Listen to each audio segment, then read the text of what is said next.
Saya membenci kritik dan nasihat dari wanita. Nih Bu, karena ada otak yang di otak manusia ya, itu pernah juga saya cerita, memang sengaja saya ulang, hipotalamus. Ini hipotalamus persis segitiga di dalam otak tuh, ya.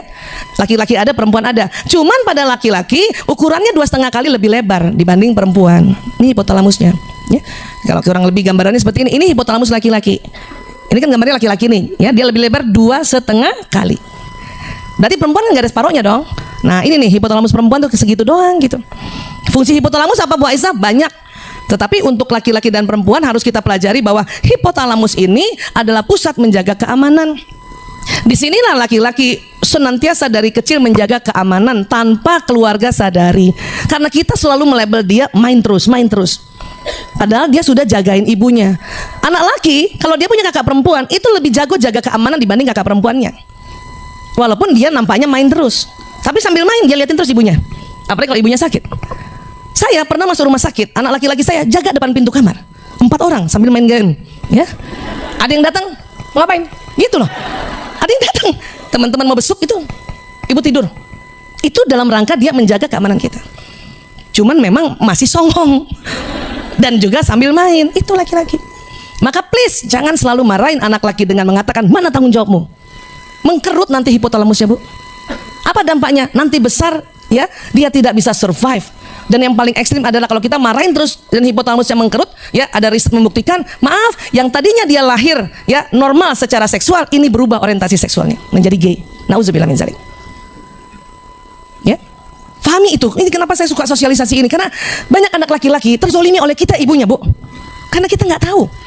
Ya, nah kaitannya juga dengan menjaga keamanan ini, maka ya pria ingin selalu dianggap berani dan tidak memperlihatkan kelemahannya. Ya, dan merasa bahwa dirinya mampu untuk memecahkan masalahnya sendiri Bu. Jadi pria itu dianggap berani, dia harus ya menganggap dirinya berani. Makanya kalau dilecehkan, melecehkan laki-laki itu gampang, lecehin aja tanggung jawabnya, langsung ciut itu. Ya, marahnya minta ampun ya. Walaupun kita nggak mukul loh. Ya, hati-hati. Nah, begitu juga pada laki-laki suami ya. Seorang pria perlu tahu dan mengerti bahwa tujuan seorang wanita bukanlah ingin membuatnya merasa bersalah. Ya nggak sih Bu kalau kita nasihatin laki-laki atau beri masukan? Maksudnya kan kita ingin ya membantunya dan seharusnya tidak perlu tersinggung, ya kan Bu? Itu menurut kita, karena kita otak yang selalu kerja sama, selalu orientasi hubungan dan otak tanggung jawab. Tapi buat laki-laki kita beri masukan, itu dia menganggap bahwa kita meremehkan dia. Seorang wanita ingin pria yang dikasihnya itu menjadi lebih baik, tetapi pria menafsirkannya sebagai pernyataan bahwa ia tidak cukup baik. Itulah kenapa pria tidak suka dikritik atau dinasihati istrinya atau wanita, apalagi depan orang lain. Ya, itu yang terjadi. Contoh, ibu pernah nggak lagi jalan berdua, ya cari alamat. Nah, apa yang kita lakukan? Nanya, ayo kita tanya aja jalannya yuk. Oke, maksud kita kan mau bantu suami ya nggak? Tapi otak laki-laki menerimanya itu sebagai kamu payah, kau tidak bisa menemukan jalan itu. Ini yang namanya persepsi. Ini yang beda. Berapa kali dalam bertahun-tahun ini ibu meremehkan suami, walaupun padahal kita niatnya bukan itu. Ya. Contoh lagi misalnya di rumah, genteng bocor. Ya, kata istri, atap rumah bocor, ayo kita panggil tukang. Hah? Apa yang terjadi coba?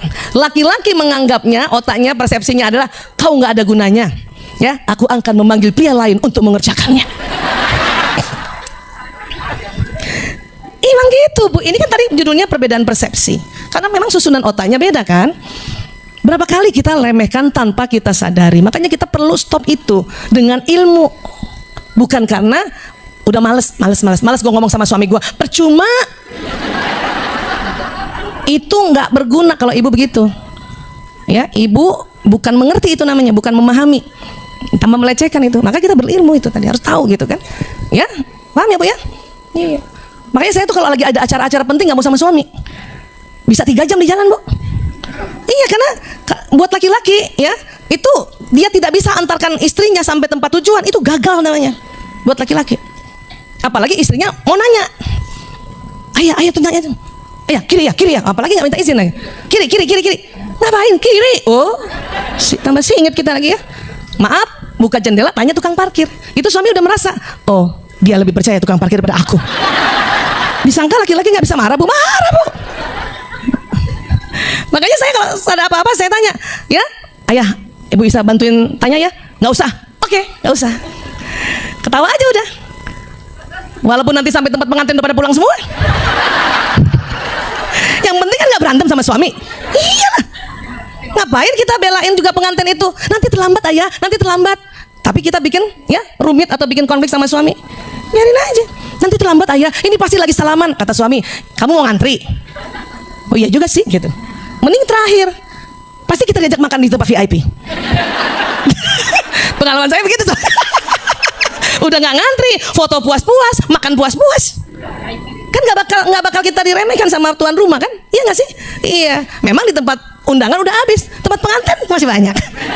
Kita makan sama pengantin. Kenapa sih susah amat? Ya. Tapi itu tadi, kalau mau dirumil ke sini nggak mau sama suami saya. Bisa jam 12 sampai sini. Karena dia nggak mau nanya. Mending maaf sama supir. Kenapa? Supir saya bilang mampir-mampir, tanya dulu. Sebetulnya dia nggak mau nanya, cuman yang suruh bosnya. Kalau dia jalan sama istrinya marah juga. Tapi karena saja jalan sama bosnya, mau nggak digaji? Kan gitu, ya. Suami ibu yang barangkali bukan pimpinan, ya, bawa mobil bersama bosnya dan bosnya perempuan selalu mau nanya, mampir juga dia. Dengan kejengkelan tapi sebenarnya. Cuman karena bos. Tapi kalau sama ibu jalan, dia nggak bakal. Dan uniknya kalau dia jalan sendiri, dia nanya. Betul. Bapak-bapak kalau jalan sendiri nanya, Bu. Karena dia ingin dilihat sebagai pahlawan dan hero di mata istri. Karena satu-satunya orang, bolehlah orang lain mencela aku, tapi jangan istriku. Itu kepengennya laki-laki. Kita juga salah persepsi. Justru karena ingin menghargai suami, makanya kita nasihatin terus. Udah gitu kita bawa kata-kata maaf, misalnya kayak saya dulu, ayah, maaf, punten ayah, kata Agim. Siapa tahu lihat, maaf ya. Ayah, kata Agim, kata Agim dulu belum belajar ini, bahwa laki-laki cemburu. Ya, kata Agim. Apa kata suami? Kawin aja sama Agim. Saya bilang apa? Telat ya. Dia sudah sama yang kedua. Maaf ya, contoh beneran. Ngerti Bu? Ini saya belajar ini untuk paham ini lama loh. Dan belajar mulai menata mulut saya untuk dikit-dikit ngasih arahan gitu. Kata si ini, kata guru ini. Saya tahan untuk itu. Karena laki-laki gak suka dibandingin Bu. Ya, apalagi depan orang. Aduh, itu saya latihan. Ya, baru berhasil di usia-usia perkawinan 20 tahun ke atas. Kan namanya latihan. Ya, latihan. Karena juga baru tahunnya 2006. Makanya setiap ulang tahun perkawinan saya minta maaf. Saya bilang, ayah, ya, saya minta maaf. Mudah-mudahan saya jauh lebih baik lagi dari yang sebelumnya. Karena nggak mungkin juga kita menikah, ya, tamat dulu parenting kita baru nikah. Nanti umur 50 tahun kita menikah, telat pula. Sudahlah kita inline saja. Yang kemarin-kemarin keliru, nggak apa-apa. Ya, kita belajar. Makanya seneng banget ada Rumil nih, Bu Vera, sampai kapanpun saya dukung insya Allah ya. Masya Allah ya. Nah, jadi kayak gitu. Ya, saya melatih mulut saya untuk tuh satu, tidak negur dia depan orang, bahkan depan anaknya. Ya, nih tahan Bum.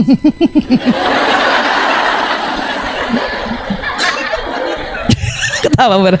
Kalau enggak, ini nih mulut nih. Ya, mulut sama leher saya udah bisa nahan.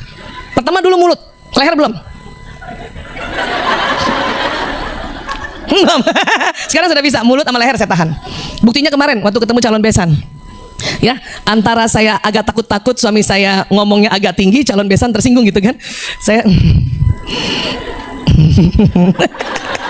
dalam hati salawat aja. Oh, untung suami saya kemarin lagi tawadu. Kami ketemu di Bandung. Cuman kan laki-laki otomatis ya, apalagi anaknya mau diambil ya, dengan sesama besan kan gitu kan, pasti kan dia ceritanya agak tinggi tuh. Sebetulnya itu cerita biasa. Cuman di otak kita ya, kadang-kadang kita merasa kok cerita gitu sih. Kan gitu ya. Iya. Makanya tahan. Tanya Nining, kemarin saya di depan mereka nggak banyak ngomong. Kenapa? Takutnya saya nyela. Paham ya, ngerti ya? Iya. Nah, seorang pria tidak mau mengakui kesalahannya karena ia mengira pasangannya tidak akan mencintainya lagi. Kalau si suami mengaku salah pada istri, laki-laki itu takut bahwa istrinya tidak cinta lagi. Kalau dia mengaku salah berarti dia lemah. Dia takut begitu. Ya. Tapi Tapi sebetulnya kita ya perempuan, padahal kenyataannya seorang wanita akan semakin mencintai pria itu jika ia mau mengakui kesalahannya. Bapak, dengarkan ini Pak. Ibu, percaya nggak kalau suami kita, saya minta maaf ya, saya belum bisa beliin kamu mobil. Ya Allah. Ya, yang ini juga nggak apa-apa. Langsung gitu kita kan, ya nggak Bu? Meleleh kita Bu. Ya, daripada dia tidak mengakui kesalahannya. Ya kan? Saya aja ya kapan itu terharu sama seorang bapak datang mau masukkan rehab anaknya, dia langsung bilang, Bu Aisyah, maaf saya nggak sanggup bayarnya, tapi saya juga nggak sanggup ngurus anak ini di rumah. Itu meleleh saya Bu. Langsung perintahkan finance gratis, minta saja surat ya tidak mampu kepada RT, udah gitu. Itu tuh kalau laki-laki ngerti berhadapan dengan perempuan siapa saja sebetulnya, dia bilang bahwa dia tidak mampu apa, kita itu langsung ya Bu ya, nah itu sampaikan. Ini yang dia nggak tahu. Dan persaingan atau songongnya laki-laki itu karena takut ibu nggak cinta lagi sama dia, itu persepsi namanya. Ya, memang itu fitrah. Tapi kalau belajar maka dia akan naik derajat kemuliaannya, seperti itu. Inilah perlu kita belajar. Ya, mungkin bapak-bapak nggak banyak belajar, tapi dengan adanya media sosial, jangan salah, mereka ngintip-ngintip juga tuh. Apalagi potongan-potongan kan gitu kan. Nah, ya. Oke, nah tapi kalau kita yang duluan belajar, maka kita lah yang dulu mengerti tentang bedanya persepsinya otak laki-laki dan perempuan, supaya kita nggak tertekan Bunda. Ya, kemudian ya, jangan tawarkan nasihat pada pria kecuali jika ia memintanya. Nah itu. Kalau ilmu NLP kan disuruh tidak boleh pakai jangan, karena jangan silakan. Ini boleh, kenapa? Karena ada kecuali. Sehingga kalau nanti jangan dihilangkan dengan kecuali, ya bacanya gini, tawarkan nasihat pada pria jika ia memintanya. Ya, itu hukum bahasa. Oke, paham ya?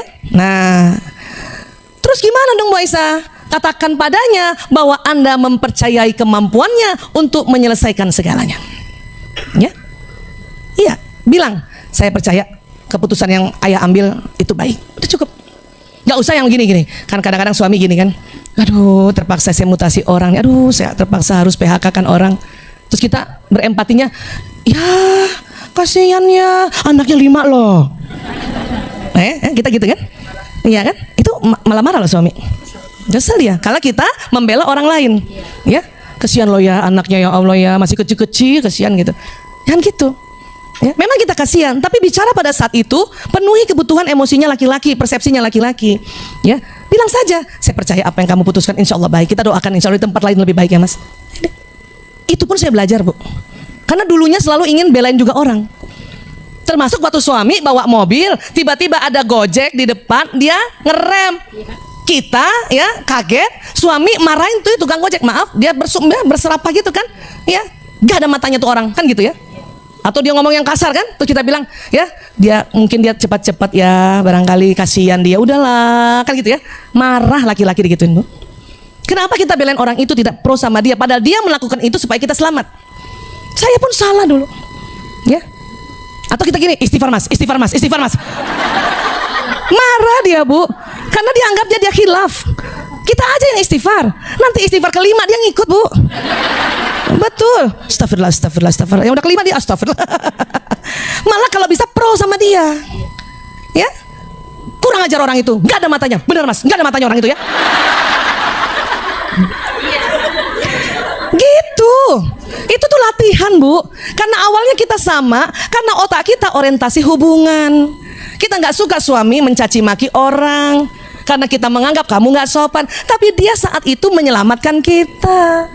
Spontan karena persaingan dan otak kekuasaannya dan hormon laki-lakinya, dia sumpah serapah. Nah ibu belain tuh Gojek, kenal juga enggak. Apa nggak marah suami itu? Berantemnya gara-gara gitu Bu, hari demi hari, minggu demi minggu. Makanya mau pergi jalan berdua nggak jadi mesra. Pertengahan jalan pulang kita, hanya gara-gara Gojek itu. Kenapa nggak bilang terima kasih sama suami? Terima kasih ya ayah, untung ayah ngerem, masya Allah.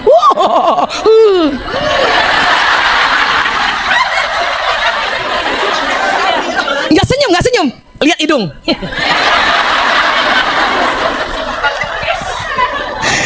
Itu yang harus kita lakukan ternyata. Inilah Allah maha mencatat, Allah maha meneliti, maha mendengar, maha melihat ketawaduannya seorang istri. Ya, Bukan bela-belain dia, bukan ngangkat-ngangkat, bukan. Kita ngerti ini.